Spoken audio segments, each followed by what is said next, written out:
Hello everyone, तो आप सभी का स्वागत है हमारे संघर्ष बैच में। जैसा कि हम लोग जानते हैं कि ये संघर्ष बैच हमारा टारगेट कर रहा होगा JNVST क्लास 9 2022।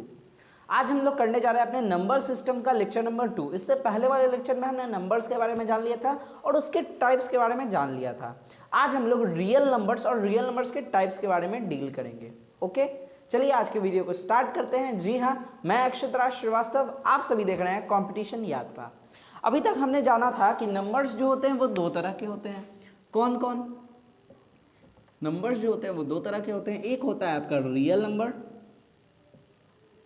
एक होता है आपका रियल नंबर और दूसरा होता है आपका imaginary number. Imaginary number, real number क्या होता है? जिसका स्क्वायर एक नॉन नेगेटिव इंटीजर होता है, उसे हम लोग रियल नंबर कहते हैं। जैसे कि 1, -1, 1/2, ये सब क्या है आपका रियल नंबर है। और इमेजिनरी नंबर क्या होता है? जिसका स्क्वायर एक नेगेटिव इंटीजर होता है, उसे हम लोग इमेजिनरी नंबर कहते हैं। जैसे कि √(-1), ये सब क्या है आपका इमेजिनरी नंबर है। आज हम लोग फर्दर क्लासिफिकेशन करेंगे रियल नंबर का। तो रियल नंबर आगे चल के दो भाग में बढ़ चुका है। कौन कौन वो दो भाग हैं? एक है आपका रेशनल नंबर्स। क्या है आपका? Rational numbers. दूसरा है आपका इरेशनल नंबर्स। एक है आपका रेशनल नंबर्स, दूसरा है आपका इरेशनल नंबर्स। आज हम लोग बेसिकली रेशनल नंबर्स के बारे में जानेंगे। इरेशनल नंबर्स आपको हायर क्लासेस में पढ़ना है कि इरेशनल नंबर क्या होते हैं। ठीक है, रेशनल नंबर्स की बात कर ले तो रेशनल नंबर का एक सिंपल सा डेफिनेशन क्या है? द नंबर, इसे लिखिए, the numbers in the form of P/Q where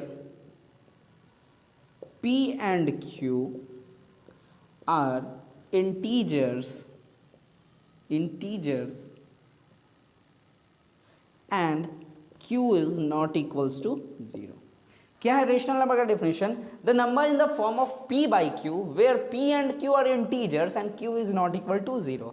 मतलब जो नंबर P/Q के फॉर्म में हो, मतलब एक के ऊपर दूसरा नंबर हो, ठीक है, जहां पे P और Q दोनों क्या हो? इंटीजर्स हो। इंटीजर्स मतलब कि 1, -1, 0, मतलब कि अगर पॉजिटिव में इधर चले जाए, नेगेटिव में इधर चले जाए और 0, तो वो मेरा एक इंटीजर्स बनता है। हम इसके बारे में नेक्स्ट लेक्चर में डील करेंगे। ठीक है, आपका कोई नंबर P/Q के फॉर्म में हो जहाँ पे P और Q क्या हो? आपका इंटीजर्स हो और Q 0 के इक्वल नहीं हो, तो उस नंबर को हम लोग क्या कहते हैं? रेशनल नंबर कहते हैं। उस नंबर को हम लोग क्या कहते हैं?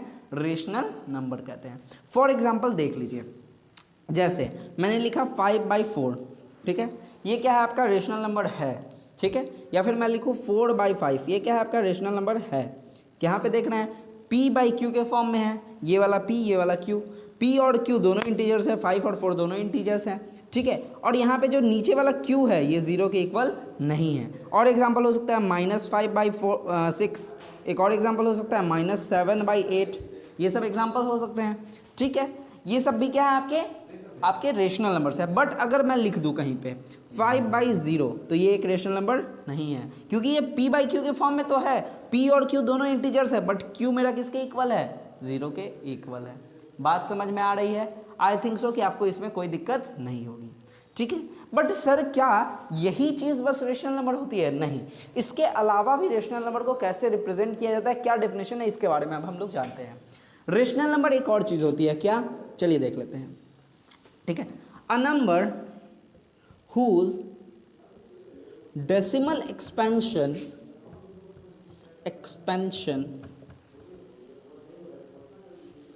is either terminating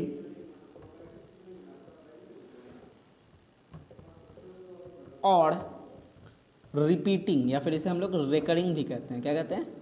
recurring. क्या होती हैं ये चीज़ें? ठीक है, वैसा नंबर जिसका डेसिमल एक्सपेंशन या तो टर्मिनेटिंग हो या फिर रिपीटिंग हो। कहने का मतलब वैसे नंबर्स जिनको हम लोग जब डेसिमल के फॉर्म में लाएंगे, वैसे नंबर्स जिनको जब हम लोग डेसिमल के फॉर्म में लाएंगे तो डेसिमल के बाद के डिजिट या तो खत्म हो जाए, जैसे कि 2 5 आ गया, उसके बाद कोई ऐसा डिजिट नहीं है, या फिर ये रिपीट करने लगे, जैसे 2 5 5 5 5 5 रिपीट करने लगा, या फिर 2 5 2 5 2 5 2 5 रिपीट करने लगा, या फिर 2 5 2 2 5 2 2 5 2 ऐसे रिपीट करने लगा, ठीक है। तो उस नंबर्स को हम लोग क्या कहते हैं, रेशनल नंबर्स कहते हैं। वैसे नंबर्स जिनका हम लोग डेसिमल में जब लाते हैं, जब जिनका हम लोग डेसिमल एक्सपेंशन जब करते हैं, तो उनके डेसिमल जो एक्सपेंशन होते हैं या तो टर्मिनेटिंग होते हैं, या तो किसी सर्टेन प्लेस ऑफ डेसिमल्स के बाद वो समाप्त हो जाएंगे। 3 डेसिमल प्लेसेस के बाद समाप्त हो गए, उसके आगे नहीं बढ़ रहा है, वो पूरी तरह से कट गया, या फिर 4 या फिर 5 कहीं ना कहीं वो समाप्त हो जाए तो टर्मिनेटिंग हुए, या फिर वो रिपीटिंग होंगे, मतलब एक या 2 या 3 जो डिजिट है वो बार बार रिपीट होते रहेगा, जैसे कि 3 1 3 1 3 1 3 1 3 3 3 3 3 3 1 2 3 1 2 3 1 2 ऐसे रिपीट होते रहेगा डेसिमल के बाद के डिजिट्स। तो उनको हम लोग क्या कहते हैं, रेशनल नंबर्स कहते हैं। उनको हम लोग क्या कहते हैं, रेशनल नंबर्स कहते हैं। बात समझ में आ रही है? आई थिंक सो कि आपको इसमें कोई दिक्कत नहीं होगी, ठीक है। चलिए, अब रेशनल नंबर्स के बारे में हमने जान लिया। अब फर्दर क्लासिफिकेशन रेशनल नंबर्स का आगे चल के एक होता है non integer rational number, integer rational number. इनके बारे में हम लोग नेक्स्ट लेक्चर में डील करेंगे। ओके, चलिए आज के लेक्चर को यहीं करते हैं समाप्त। तब तक के लिए पढ़ाई करते रहें। All the very best.